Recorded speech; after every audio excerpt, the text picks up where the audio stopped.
మనుషుని సంగతులు అతనిలో ఉన్న మనుషాత్మే కానీ మనుషుల్లో మరి ఎవరికి తెలియను. అలాగే దేవుని సంగతులు దేవుని ఆత్మకే కానీ మరి ఎవరికి తెలియను. దేవుని వలన మనకు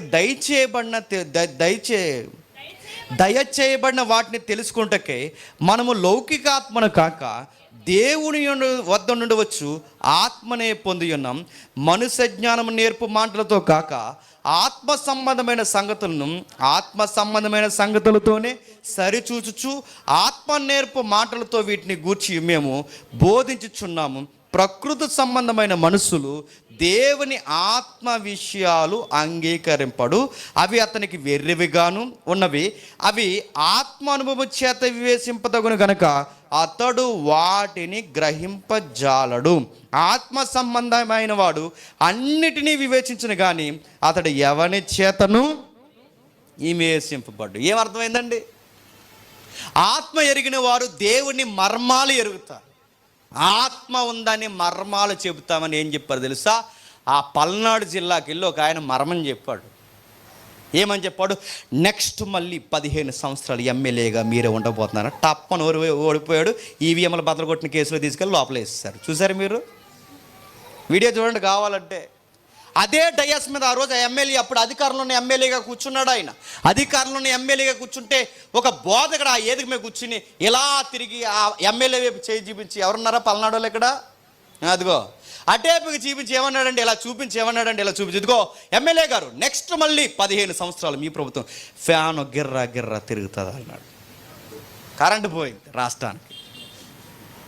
15 సంవత్సరాలు ఉన్నాడు. 15 సంవత్సరాలు కాదు, ఆయన ఈవీఎంల కేసులో అరెస్ట్ చేసి పడేస్తారు. ఆయన చెప్పిన తర్వాత మర్మాలంటే 5 సంవత్సరాలు వస్తారు, 3 సంవత్సరాలు, ఇవి కాదు మర్మాలంటే ప్రభువుని భావనాడు. ఈయన దేవుని కుమారుడని ఒప్పుకొని లేఖనానుసారమైన ప్రతి చిత్తంలో ఉన్న దేవుని యొక్క అడుగుల్ని గమనించడమే చెప్పండి మర్మాన్ని తెలుసుకోవడం. గుర్తుపెట్టుకో. వాళ్ళకి ఆ మర్మం అర్థం అవ్వలేదు కనుక యేసుప్రభుని సిలివేశారు. నువ్వు మర్మాలని పేరెట్టి ఏం చెప్తున్నావు? ఏవేవో పిచ్చి మాటలు చెప్తున్నావు, ఏవేవో మాటలు చెప్తున్నావు, ప్రభుత్వాలు కూడా చెప్తున్నావు. ఏం చెప్తున్నావు? ఒక్కటి నెరవేరుతుందండి? పైపొచ్చి మళ్ళీ వీళ్ళని కవర్ చేసే వాళ్ళు ఎక్కువైపోయారండి, వీళ్ళని ఎంకరేజ్ చేసే వాళ్ళు ఎక్కువైపోయారు. ఇలా కవరింగ్ ఏంటి చెప్పినా కొన్నిసార్లు ప్రవచనాలు ఆలస్యం అవ్వచ్చు అండి. ఎన్ని సంవత్సరాలు అవుతుంది ఆలస్యం? కొన్ని రోజులు జరగవచ్చు. ఆ క్లారిటీ ముందే చెప్పాలిగా. మరి అప్పుడు నువ్వు గమనిక అనేసి ఏం చెప్పాలి?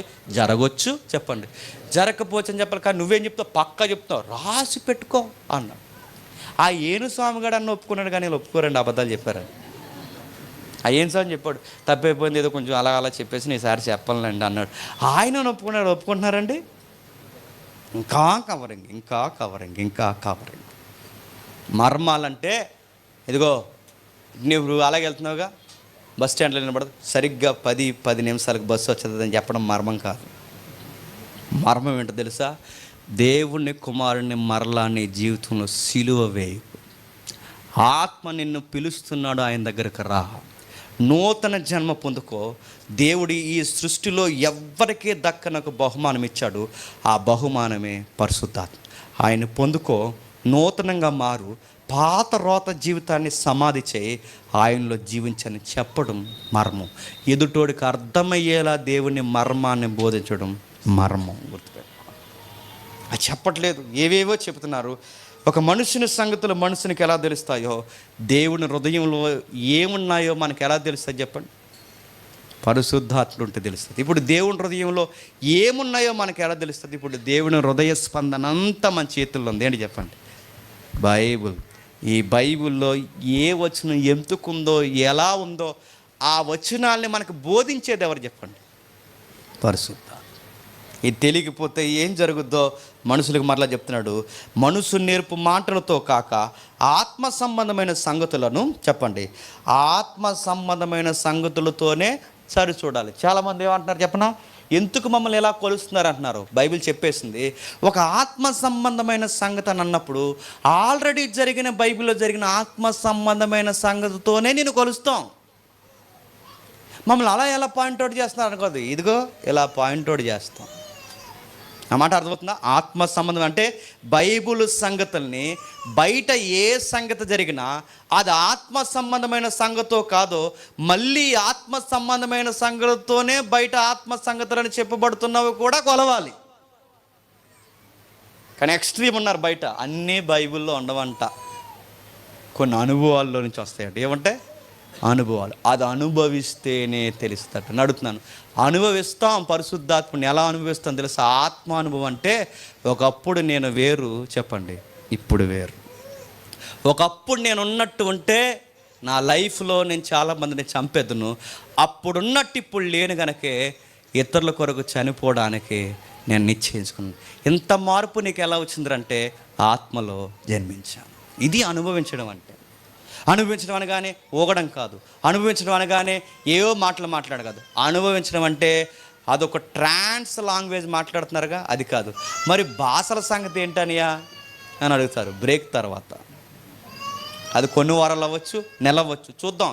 ఒక క్రమానుగతంగా వెళుతున్నాం. నేను ముగించేస్తున్నాను. గతించిన వారం ఆయన బోధిస్తాడు, విజ్ఞాపన చేస్తాడు, నెక్స్ట్ ఆయన మాట్లాడతాడు. ఈ వారం మనం చూసాం ఆయన మనుషులను నూతన సృష్టిగా మారుస్తాడు. ఇది పరిశుద్ధాత్ముడు అంటే.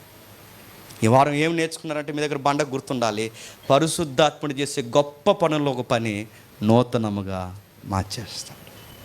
పేతురు ఒకప్పుడు బాగా వినాలి, పేతురు ఒకప్పుడు సేవలోనే వాడబడుతున్నాడు, దయ్యాన్ని వదిలేస్తున్నాడు, అద్భుత కార్యాలు చేస్తున్నాడు, కానీ అబద్ధాలు ఆడాడు.